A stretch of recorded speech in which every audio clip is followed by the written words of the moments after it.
morning, Your Majesties. Welcome back to my YouTube channel. For those of you that are new here, welcome to my YouTube channel and happy Wednesday. How are you guys doing? Okay, so this story, like I said in Monday's video, I said I was going to be reading you guys. I think there's another...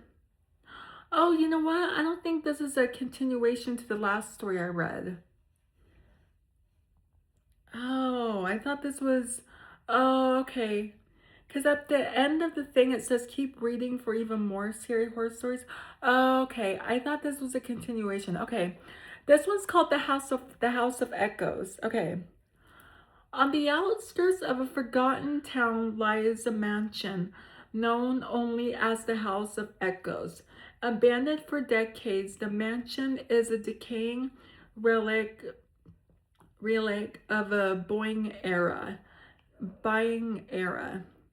Its once grand facade now overtaken by ivy and rot. The townsfolk avoided it, speaking in hushed whispers of the terrible events that transpired there. A family slaughtered in their beds with no sign of the killer. Some say the house itself was cursed, a beacon for restless spirits. No one dared to enter the mansion in years, but there were always rumors, lights flickering in the windows, shadows moving behind the cracked glass, and the faint sound voices carried on the wind. Holy moly. Lucas, a young man fascinated by the paranormal, decides to investigate the mansion. He's heard the stories all his life and is determined to uncover the truth. Behind the House of Echoes, armed with only a flashlight, a notebook, and his camera, Lucas arrives at the mansion. Just as the sun begins to set, the air is thick with the scent of damp earth and decay, and the wind whispers through trees as if warning him to turn back. Oh, Lordy. But Lucas is undeterred? No, it's undeterred. Yeah. Mommy Majesty's helping me with my words, you guys. But Lucas is undeterred. He pushes open, Mom! He pushes open the rusted iron gate, its hinges groaning in protest, and steps onto the overgrown path leading to the front door. The mansion looms before him, its windows dark and empty like the hollow eyes of a skull. He takes a deep breath and pushes open the door, the wood creaking loudly, and it swings inward. As it swings inward. Inside, the air is cold and heavy, the walls lined with peeling paper and dust-covered portraits. The floorboards creak beneath Lucas's feet as he moved through the foyer, his flashlight casting long, eerie shadows on the walls. He can feel the weight of the house pressing down on him, as if the very walls are live, watching his every move. He begins his investigation, taking photos and notes as he explores the first floor. The rooms are filled with decaying furniture, cobwebs hanging like tattered curtains in the corners. Oh, Lordy. But it's the silence that unnerves him the most. The most an impressive, unnatural silence that seems to swallow every sound. Oh, Lordy.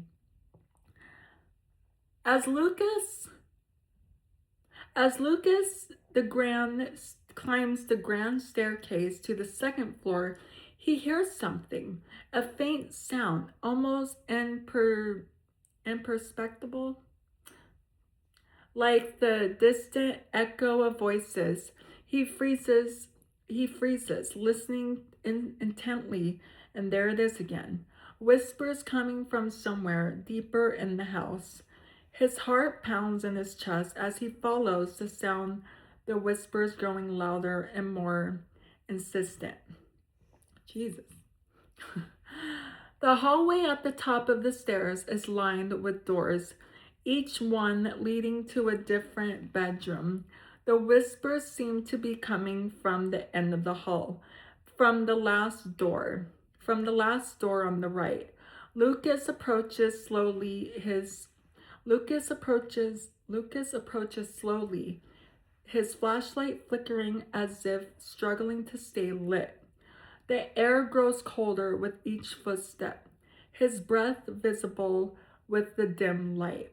His breath visible in with the dim light. Jeez. Okay.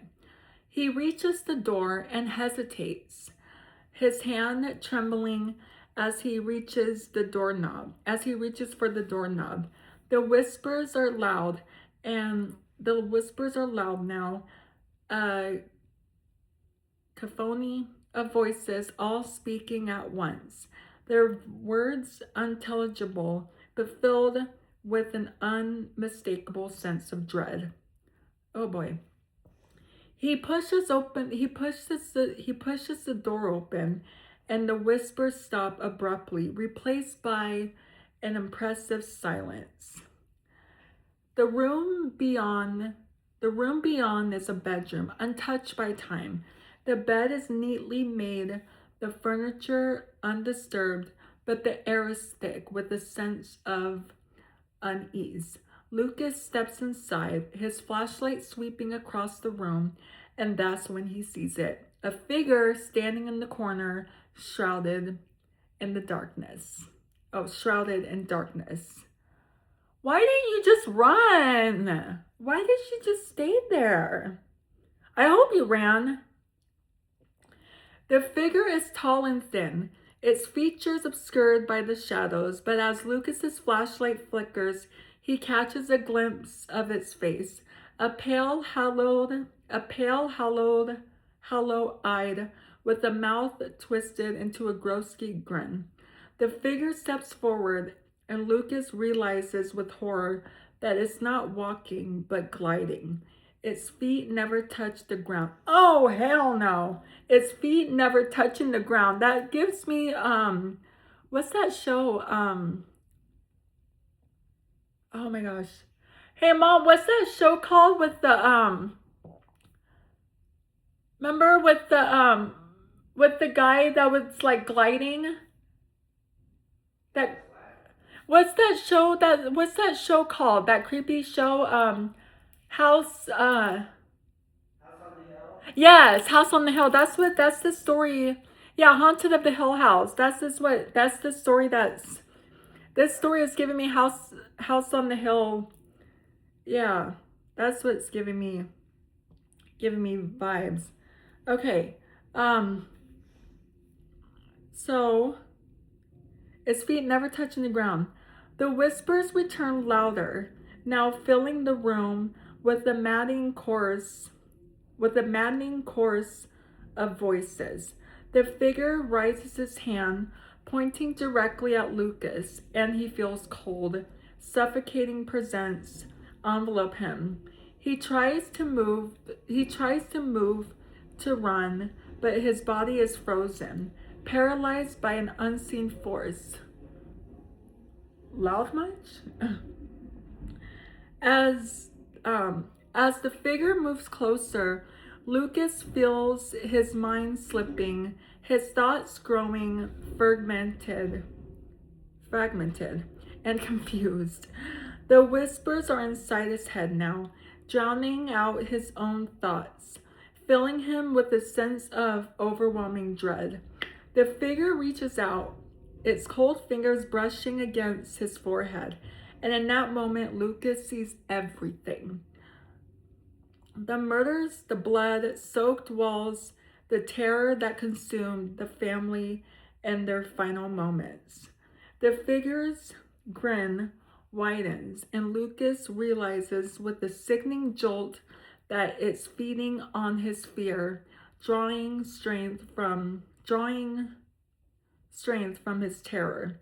He struggles to break free, but it's no use. The figure's grip tightens, and he feels his soul being pulled from his body, drawn into the darkness that surrounds him. He then, and then, just as suddenly as over, the figure relapses. No, the figure releases him, and Lucas collapses to the floor, gasping for breath. The whispers fade, the room growing eerily silent once more.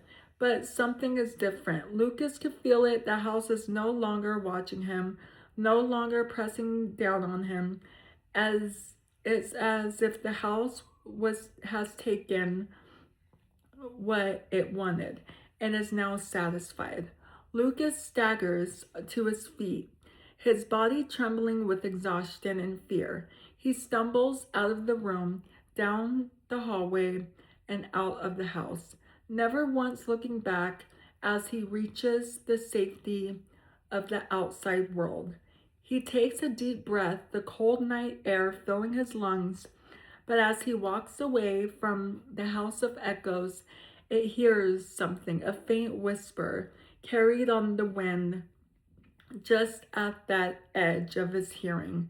He stops, his heart racing, and listens. The whispers is his own voice echoing back to him from the darkness. Then he understands the house didn't just take his fear, it took a part of him, a fragment of his soul leaving him forever, bound to the cursed mansion. No matter where he goes, no matter how far he runs, he will never be free of the house of the echoes. For the house is alive and it will always find a way to feed. Wow, that is very scary. It gave me Haunted of the Hill House. Have you guys seen that show? I'm pretty sure everyone has seen it, but if you haven't, I highly recommend you check it out because it's super creepy. But what do you guys think of this story? Let me know if you heard of it. I liked reading it to you guys. But anyway, that's going to be it for today's video. So if you're new here, hi, I'm Princess Peyton. Hit the red button to become your majesty and hit the bell notification so you're notified every time I upload a video. And I love you guys so much. You guys are the best human beings ever made. And you're the king of my heart and the song lyrics of Taylor Swift. And I will see you guys in Friday's video. Okay, love you. Bye. Mwah.